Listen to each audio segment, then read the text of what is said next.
Hi, good morning, everyone. Good morning, everyone here in the sanctuary, and also those of you at home. Welcome to Faith Forum number 2. Our focus today is going to be on our finances. Presenters today will be Doug Wagman and Greg Reege. And they will talk about, number one, Doug will primarily focus on our income. Greg will primarily focus on our expenses. Throughout their presentation, they will reference the endowment commitment that Council approved this past Tuesday evening, and then there's some information at the end of the PowerPoint deck that Doug and Greg will highlight relative to the endowment commitment. Audrey Bates from Endowment is also here with us this morning in the sanctuary, so if there are any specific questions that need to be addressed by somebody from Endowment, Audrey is here to help us with that. So Doug, it's all yours. Thank you. Thanks, Jim. I was going to run through, let's see if I can figure out how to run the clicker. It's on, yeah. Today's subject is our finances. I want to look at where we're at with budget and planned offering and receipts coming in, because our budget is a deficit budget. It has been for several years.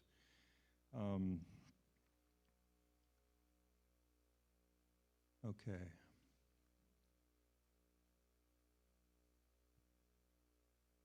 I don't know if we can see this. This is last year, 2021.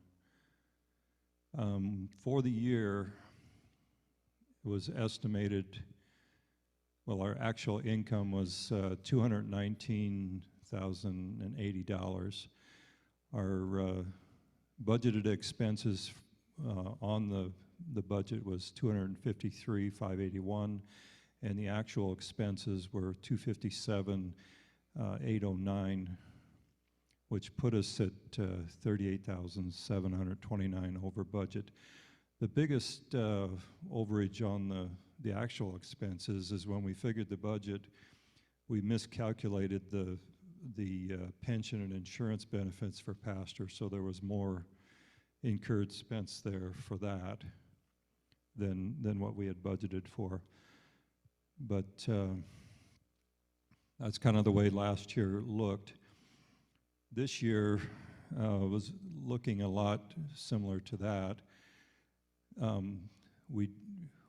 The original budget as presented and approved was $260,732. If the actual offering and receipts is similar to last year, we would be at $220,000.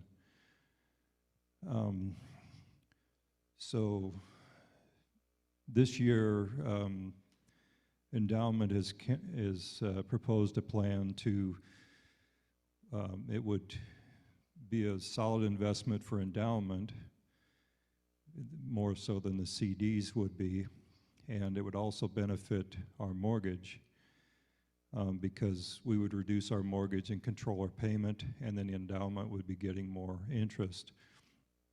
So we went with that. That's what the endowment commitment is. So with that, we would reduce our payment to the mortgage by about half, which would save us this year alone $15,810 that we would do for other things as needed, which would take our deficit down. That would take us from $267,32 to $244,922, which would help with our deficit.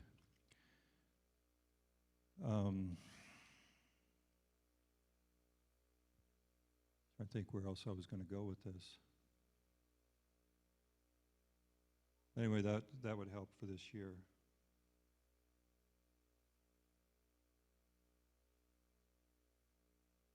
Right now, giving is still really up and down with COVID and the disruptions from in and out. And I mean, last year at this time, we kind of had a a thing going on. Everything was kind of cruising along like it had been through 19, and then we got back into the sanctuary, and then in the fall, well, then things got disrupted again. So I'm hoping that once we get through the COVID disruptions, that things will even out, because it's really hard to predict where the income, the offering will be. I think where I was going to go with this.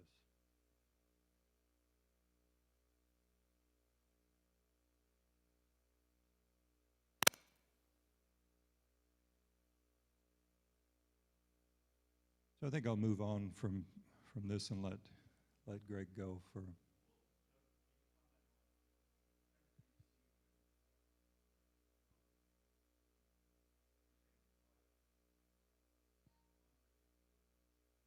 Right.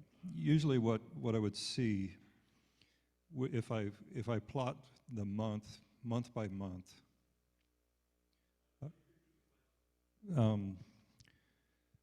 the question is, well, Jim knows that I trend the giving to try to forecast where we're headed.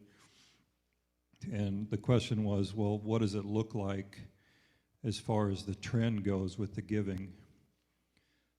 Typically with the trend in January, February, I would see it kind of rise up in February and then level off and kind of drift down, and then in the summer there's a little bit of a dip, and then a big jump in August, and then kind of a slide in November, and then a big jump in December is kind of the normal trend looking at history. In 2020, it took off and was good, and then it went like that when we locked down, and then it kind of went like that and was flat. And then last year, it looked pretty good, and then it kind of went down, and then it went really down, and then it went back up.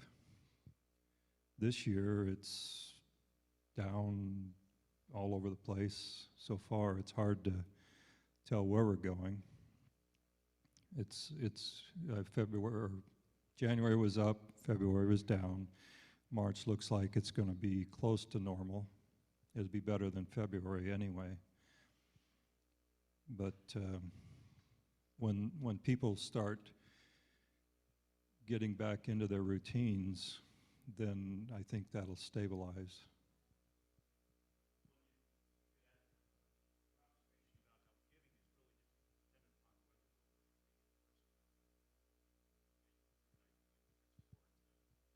Well, it's Jim was saying, is it relative to worshiping in person? I see it more as a routine, regardless of whether we're in person or not in person. It's the disruption, it's the change. It takes a while for people to figure out, well, what's going to happen and where are we headed, and well, what am I going to do? And if I'm watching my commitment, well, then I'm behind and I'm going to catch up, but I'm going to watch until I get behind. That's kind of what I do. And so then I naturally look at the trends and say, well, people are kind of doing what I do, whether it is or not.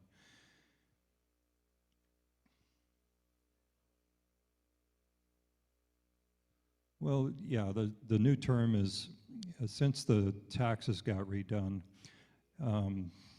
itemized expenses are different. I mean, it's hard for me to itemize anymore. One thing that some people are doing is that they're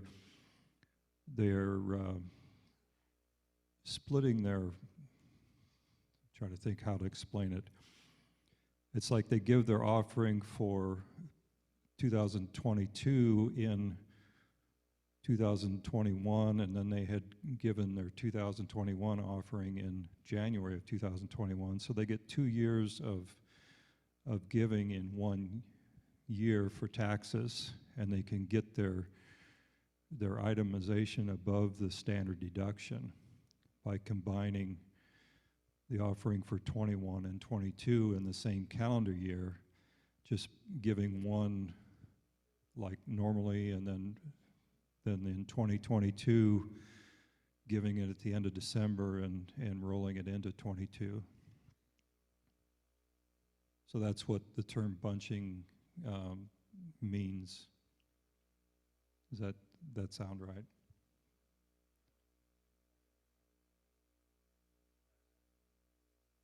Yeah, I know that there are some people doing it, and it would show in December and January if that was going on, and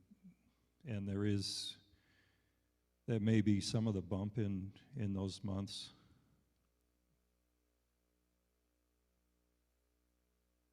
But we also have, we have people that give their annual in one shot, not necessarily in January, December. We have people that give quarterly. We have people that give monthly, weekly. It jumps, and I guess it all evens out. I think a lot of the people that give annually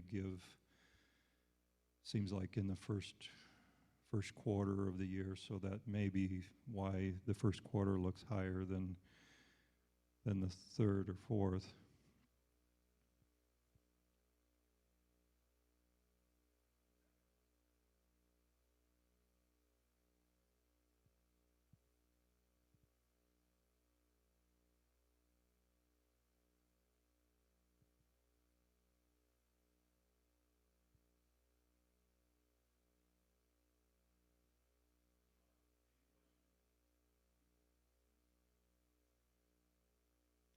Is there any questions online?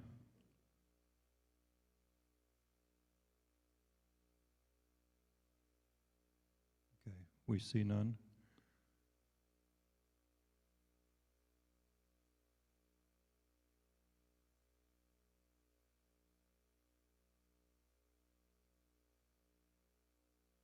We move on to Greg.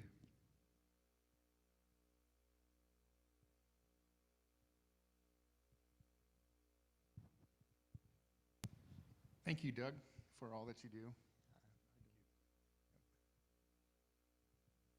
Sorry, I haven't done any major analysis or prepared anything special for expenses.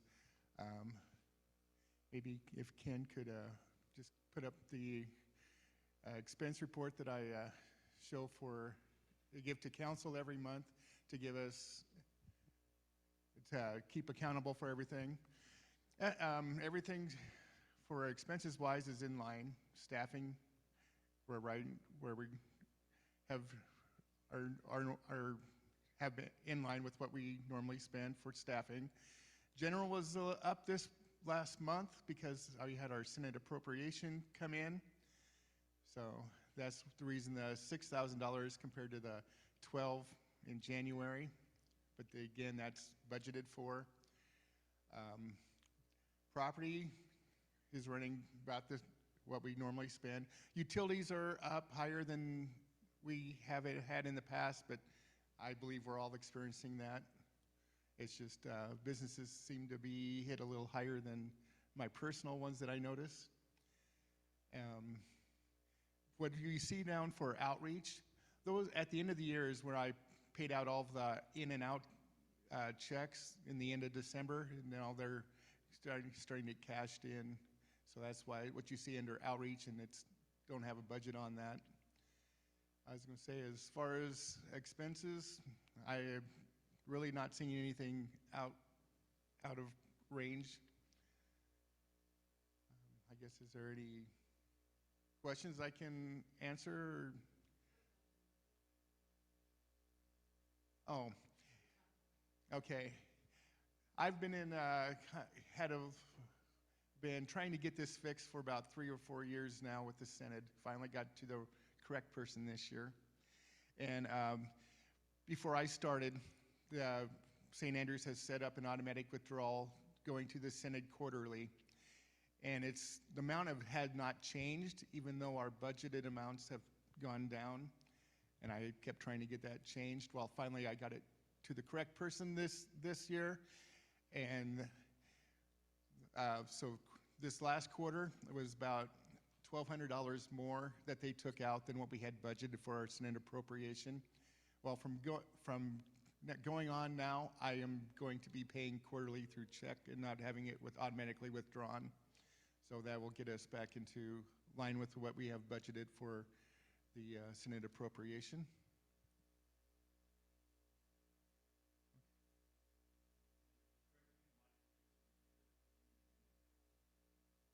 Okay. Sorry, if I could have you just move it a little bit to your right. Yeah. So the checking started in February at $17,573.02 and ended at $5,611.50. And our savings account balance basically stayed the same with just interest. Started at $34,110.89 and ended at $34,111.15. Whenever our checking account balance gets over 20,000 or so, I like to take that money down to 20,000 and put it into savings. So that's, as soon as that, when we get to that point, that's how I will keep adding to the savings when I can. I'm avoiding as much as I can to ever touching the savings account. And well, maybe I should also mention that part of the in and out items that we have is the backpack program. And that balance over, I don't remember the exact number now, but it's over $8,000. And I know the spring semester commitment is just over $6,000. So we are in very good shape there. Our congregation has been very, very giving for the backpack program, and we're going to say thank you for that.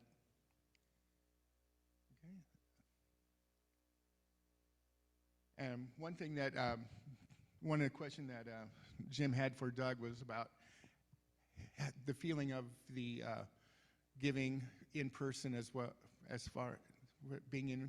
As the treasurer putting thing, I see that we're more steady through the month by having more in-person giving, where rather than big bunch at one point of the month. So I still feel that we've been given regularly and greatly as a congregation.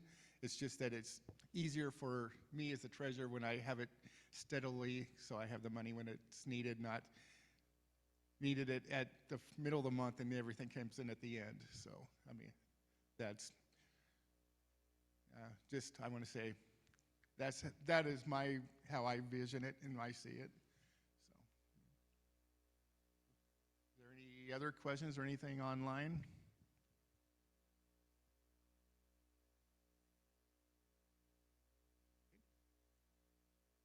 Okay.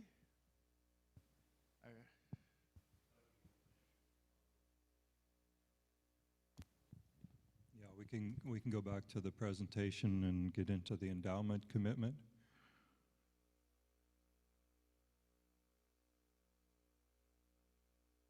Oh, this has got a pointer on it.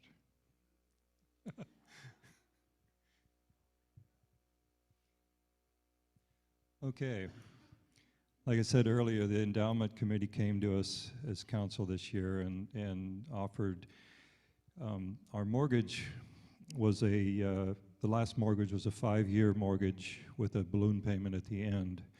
And we could either refinance the remainder of the mortgage at the end of the term of the mortgage, or anyway, yeah.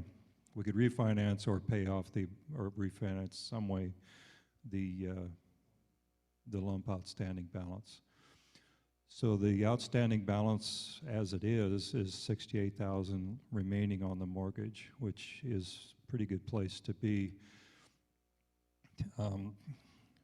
We are, okay, I don't know if we've made our mortgage payment. I think we have for March. We have for March. Okay. March is paid. And we paying April?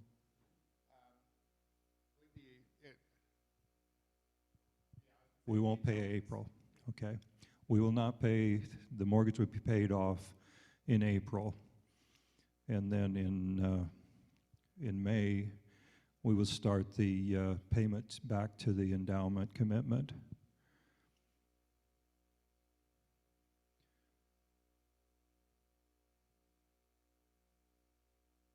So that would be, it'd be about five years to pay that back if we pay $1,000 principal plus interest is what we're planning on paying.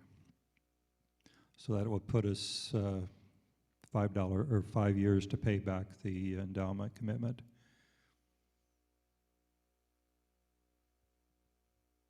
And that will free up this year's, back up, 15,810 is my estimate, which is going to be plus or minus a little bit depending on where the final payoff to the mortgage is. And are there any questions?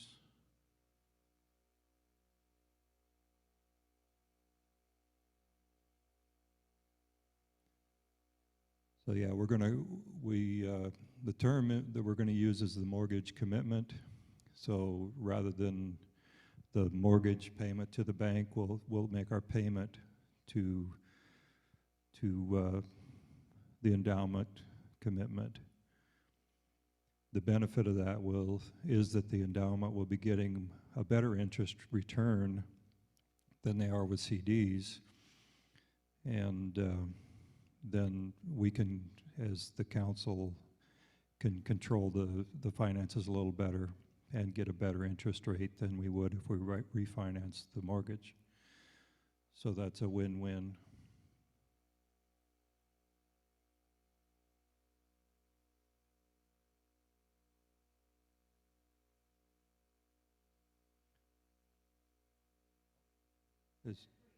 Yeah, essentially, yeah, yes. Essentially, we're debt-free. Yes, that's huge. St. Andrews is debt-free. Yes, because our left hand owes our right hand, but That's yeah. right. We're debt-free. St. Andrews is debt-free. That's the celebratory. We are debt-free. Woo! Woo! So yes, I'll roll through the slides here and just highlight the so the previous mortgage was $2,600 a month. We're going to be in the neighborhood of $1,200 a month, and this will free up about $1,400 per month for the ministry support and get the budget a little more in balance with.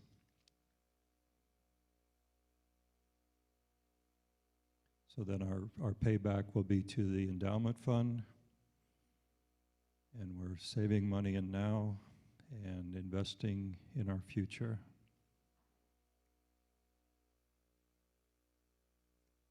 Any questions?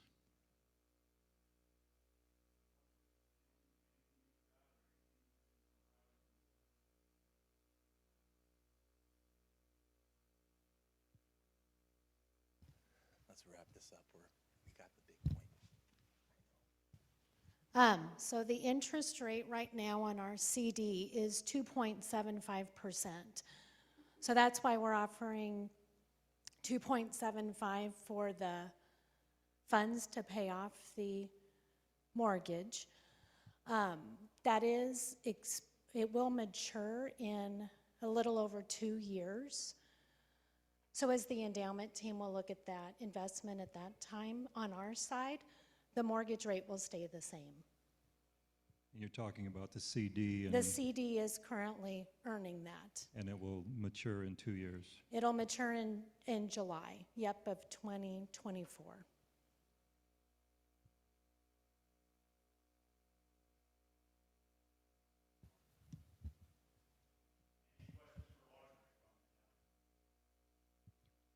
Any questions online for Audrey? Thank you.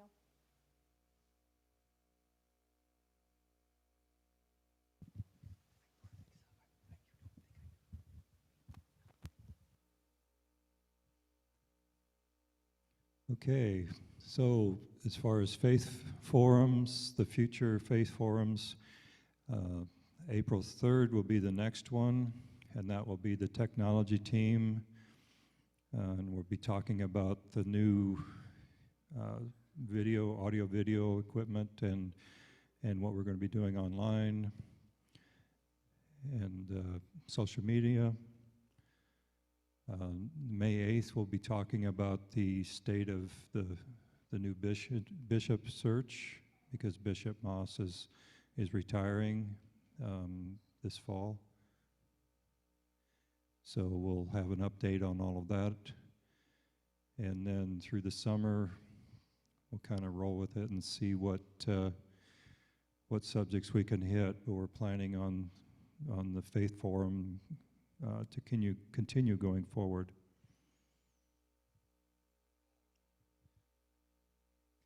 So if there's anything else, thank you for your support. One more slide.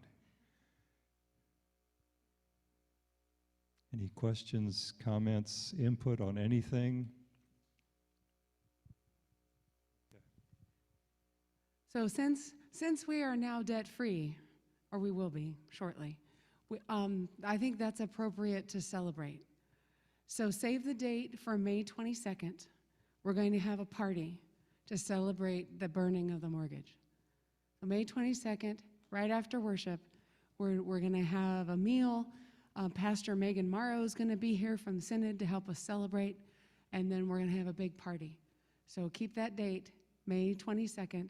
It's in the bulletin today, but I'll keep that date in front of you because we'd like a big turnout to celebrate. This is a momentous thing, and maybe it's because we're just so few.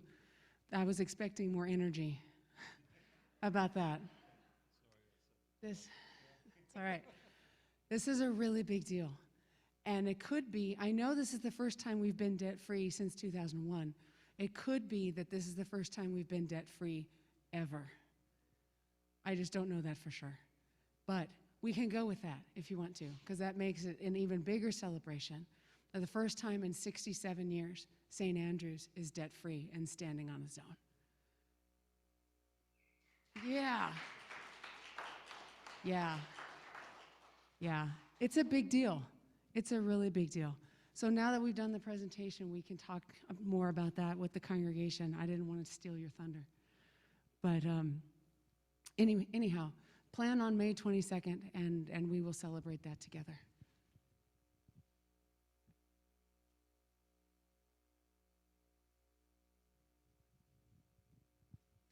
Okay, thank you, everybody, and have a good and safe week. See you Wednesday night, right?